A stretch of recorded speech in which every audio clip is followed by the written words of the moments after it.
Beautiful song right there by Sarah K. Thank you so much, everybody, for tuning in. I see some of the comments coming in. Good morning, tuned in and getting blessed. Asante sana. God bless you. That's my mom all the way from Nanyuki, watching, tuned in, and always, a part of this show. And I think at this moment we can get to the Daily Nation and also the Standard and also the Business Daily, even as we see what is being reported. And this morning, of course, the news highlight here is death on highways, and it says authorities on the spot for failing to strictly enforce traffic rules. And it says here more people have been killed in road crashes this year compared to last year, with fears casualties will rise during the busy festive season towards year end unless swift action is taken to restore sanity. Pages 4 and 5. And that's our prayer, that indeed actions will be taken. And some of the resolution of the emergency government meeting over the alarming death toll, number 1 is that there will be deployment of mobile courts to punish rogue motorists and curb dangerous driving.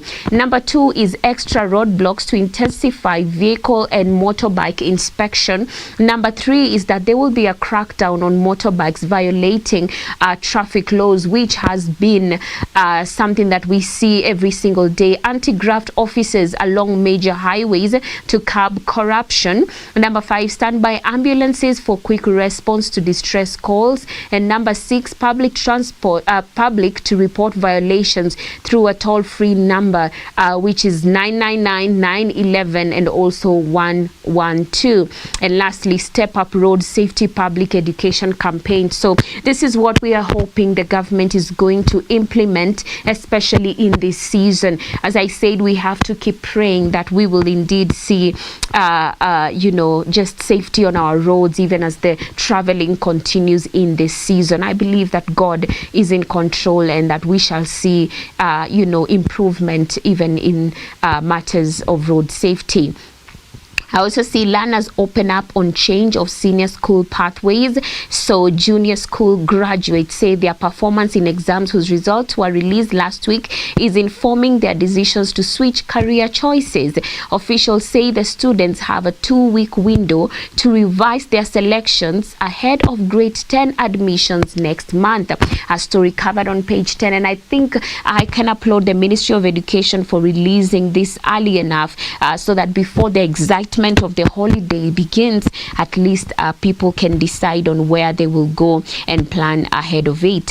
A story covered on page 7 is on the late Jirongo, and it says veteran politician Cyrus Jirongo had dropped a friend at a Naivasha hotel shortly before he died in a road accident at Karai area on his way back to Nairobi some minutes past 2 a.m. on Saturday. According to the latest accounts, an attendant at a petrol station, the former MP drove into minutes to the accident, also offered fresh details into the tragedy, a story that has been covered extensively on page 7. And I also see here Trufena speaks out on tree hugging record strategy, and this is the young beautiful lady who now is making the headlines, doing so well and just continuing with the cry for the environment. And it says here environmentalist Trufena Muthoni recounts how she conquered 72 hours of hugging a tree, earning the president's recognition, a story covered on page 11.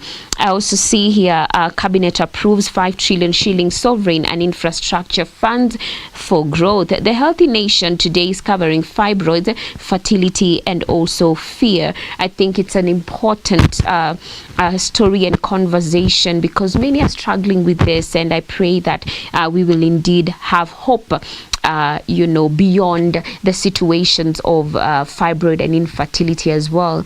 Looking at the Standard, I see agencies of slavery. Of course, what we have been talking about lately is about the Russian war and how so many Kenyans have been trapped there. It says as police work to dismantle a suspected multinational crime ring trafficking Kenyans to Russia to fight in the war against Ukraine, witness statements and evidences.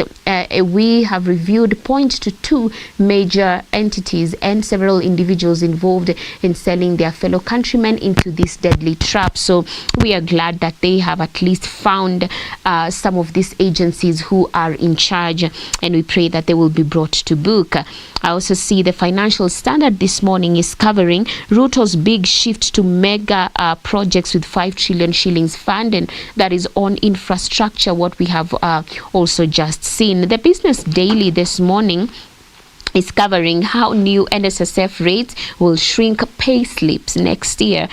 Quite unfortunate here. And I'm also seeing workers to pay a maximum of 6,480 shillings monthly from the 4,320 shillings. Annual collections to cross 100 billion shillings mark in 2026. So you can have a look at that so that you know where that will lead, because you don't want to be shocked where your money went. That means the NSSF rates are going to go up a little bit. But isn't God able to give us different sources of income? Our jobs are not the source. Even if they call it kunyonga, they kata. I mean, God can always provide for us. So we need not worry about all these deductions. I believe God will provide. At the heart of the new Kenya-US Health Cooperation Framework is the control of the very code of life that has been reported on the Business Puller as well. And lastly, I see Chinese farms to share excess Mau Road toll fees with the state, a story that has been covered extensively on the Business Daily. So that brings us to the end of our newspaper review. You can have a look at it, get to be on the know about what is happening in our country and also beyond. But meanwhile, let us continue to pray for our nation and even other nations as well. Let us have a look at the video of the day.